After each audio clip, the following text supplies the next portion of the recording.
Hello and welcome, I'm Oles Garjuk and you're watching Head to Head with UATV. Today we're talking about human rights, equality, freedom and pride. All these are values that infused the center of Kyiv on Sunday, June 23rd for the annual LGBTQ March. Thousands of people showed up, many of them dressed in bright colors, were holding up banners and chanting slogans. Diversity is beautiful, human rights equals a happy country, no violence, yes rights, and our tradition is freedom. However, as always, the prized festivities in Ukraine could not have happened without hostile protesters. To tell us more about the event, we invited to our studio today Olena Shevchenko, Chairperson of Insight public organization, human rights defender and LGBT activist. Hello and thank you for joining us today. Thank you for inviting. It's a pleasure to have you here. So, as far as I know, according to estimates by the organizers, the event gathered around 8,000 people total participants. This probably is the biggest pride that has ever been held in Ukraine, isn't it? Yes, definitely. That's the biggest pride, and it's almost 2 times more than last year. So people are coming, and this is a good tendency. 2 times more, and it is hard to believe that maybe 5 years ago, when the first gay pride had been held in the Ukrainian capital, there were only around 50 participants.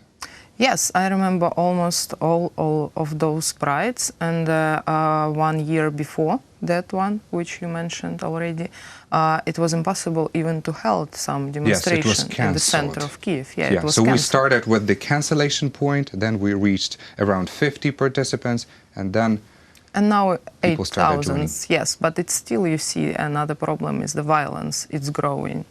Yeah, the violence has been growing, but how would you evaluate the safety of the current gay pride that was held this year?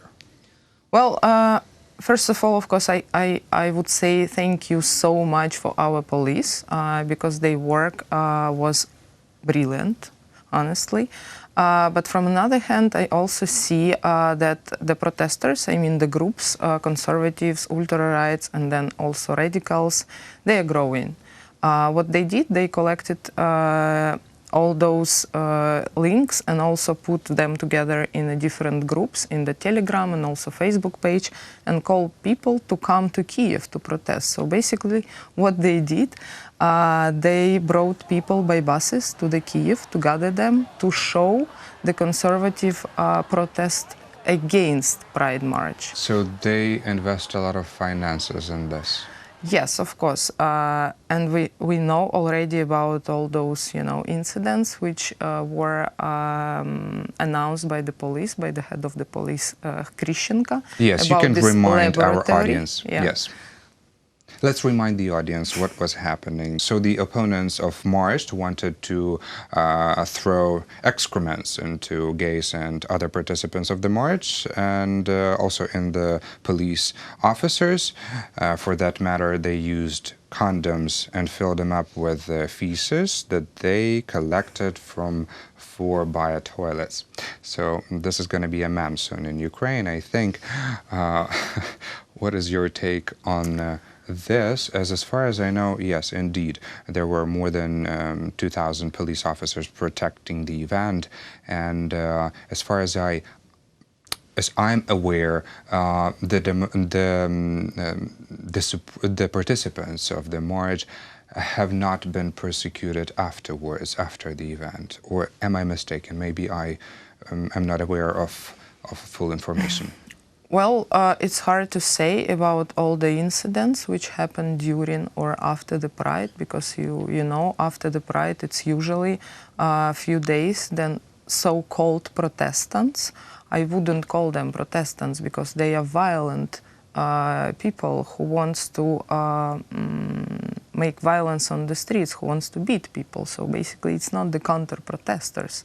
But what they did, they do such called safari. So they are hunting on people who can look like LGBT people or persons. We already know about several attacks after the Pride. After the Pride, yes. There were attacks? Yeah, and I think that it could be more, of course, because what we did, we monitored during recent few years, and it was at least 10 or something such incidents, unfortunately.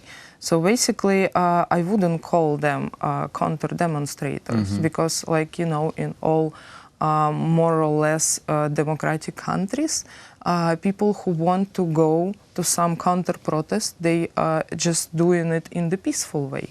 That's basically what we are demand from our police and also from our government authorities, to push on people, to talk to them and to discuss this possibility to have different public gatherings at the same time, at the same place, but in the peaceful manner. Yes, that is true. The actions of these protesters are very undignified, and what a disgrace for them, for,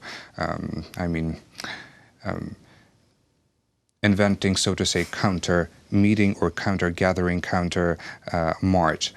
I do realize that Kyiv is not Tel Aviv, and there are now 250,000 people participating, and this is not like a bright festival that the police would just be regularly patrolling the participants just as a matter of safety at any other regular festival or ordinary festival. I know that in Ukraine we do have a special regime for the events like this, but still, this is a holiday of joy, of equality, of human rights. So as far, could you please share your impressions about the recent LGBTQ Pride? Well, as I already mentioned, that from one hand, it's of course the progress, because 8,000 of participants, that's a good result. And we saw how many people just come, you know, from the heterosexual society, from allies, from different human rights organizations. Right. Just casual, regular people come to support the pals from LGBTQI community. People with disabilities, people of different ethnical minorities, and then also Roma people. This is brilliant thing which happened. But from another hand, what we have, that's the fourth time then we are marching in the catch. So basically, can we talk about some achievements or developments if we still need to march in the catch, surrounded by the thousands of the police representatives, and then some of the Protestants, violent ones, shouting, kill LGBT, kill LGBT, and they are not prosecuted for that? I'm not sure. I was present there, and I saw and I could hear all of this nightmare that was happening aside of the column, aside the march. And to me that was surreal, that actually the streets were completely blocked, that actually there were no even pedestrians that could hear all the messages. So it looked like people were just marching through empty streets, shouting slogans about their achievements in terms of human rights and equality, but there was no one who could listen to us.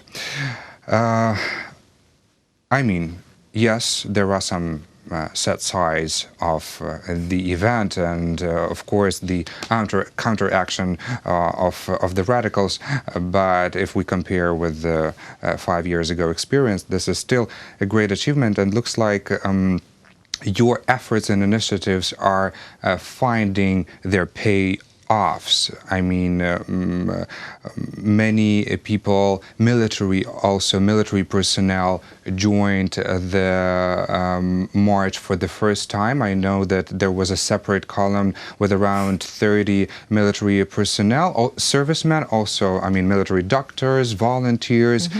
So that was the first time, and also for the first time, I know that LGBTQ people with limited abilities or disabilities, they also took part in the march, right? And also there was, as you said, different support from the other institutions and organizations and maybe politicians. Could you please tell us more about the support from the government institutions, or maybe from the international, I mean from foreign diplomats? I know Rebecca Harm was present there and stuff like that. Well, yeah, different missions and representatives and also embassies, of course, they are coming each year just to show their support. But it was a minority during those who participated in this year Pride March. Mainly and majority of those who came, it's just regular people who joined the column, and the visibility for military and also visibility for people with disabilities this year it was amazing because they formed their own columns, and I think that this is a good thing. Why? Because we are talking about diversity.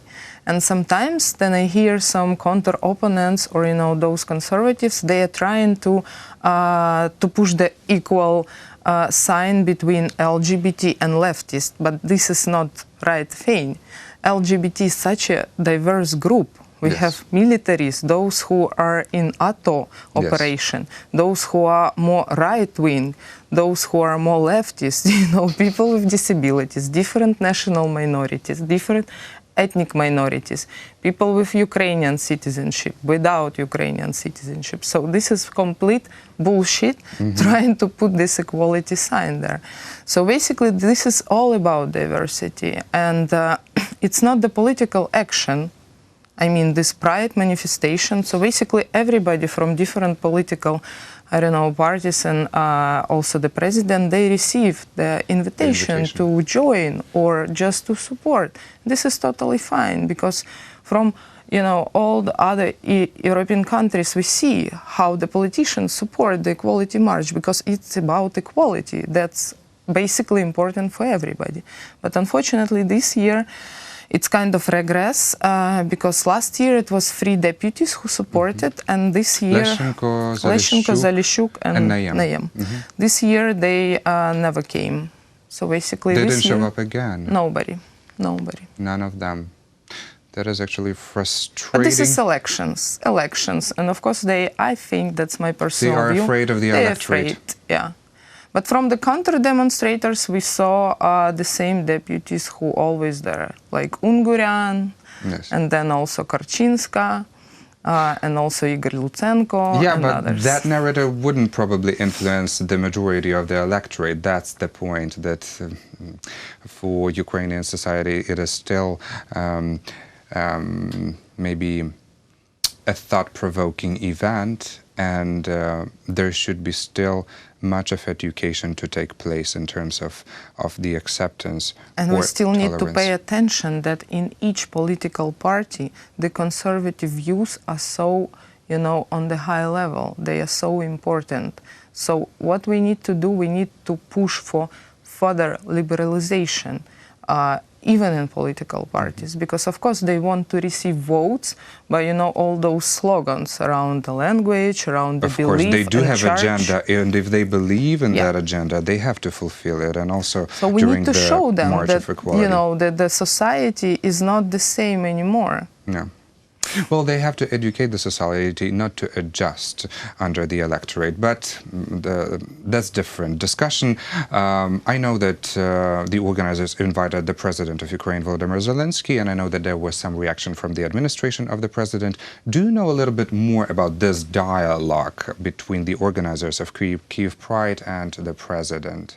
As far as I know, there were no such dialogues. It was just, invitation and then some announcement from the administration of the president. Like supportive message, but in very general way, like the politicians always like to do.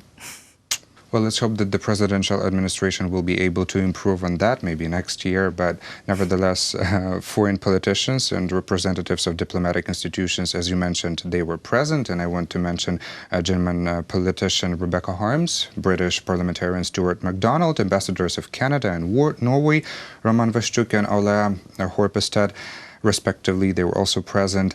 And I know that there was a campaign from the celebrities about equality, about participation in Kyiv Pride. Did the Ukrainian celebrities show up? Did you see anyone? Yeah, many of those who supported Kyiv Pride, they came for the Pride March on Sunday. Yeah. Who are they? Well, that's those who are ambassadors for He for She project. Okay. Michael Schur and also Yaroslava Kravchenko. And I know that Alina Pash was there and also others. And for instance, other who never participate in direct way, but they also supported the Kyiv Pride on their web pages and also put the supportive slogans. They also came. So more and more people are becoming more liberal, let's say. And this is the cool sign. It's interesting what achievements are waiting for us for next year. Still, I am very curious about that. Let's hope for better.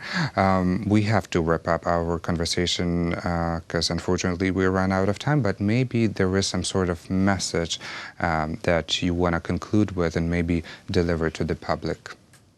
Well, I hope that next year it will be even more people who will come. But my wish for the next year is that we will receive finally this possibility not to march in the cage, not to march in isolation.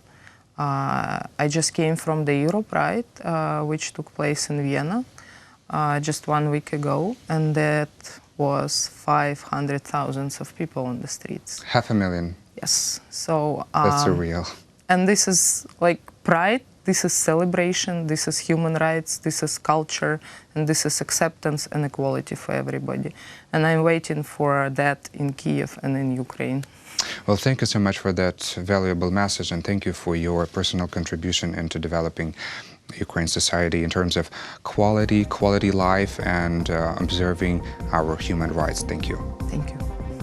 That was Olena Shevchenko, human rights defender and LGBT activist. Thank you for watching Head to Head. I'm Olena Shevchenko. Goodbye.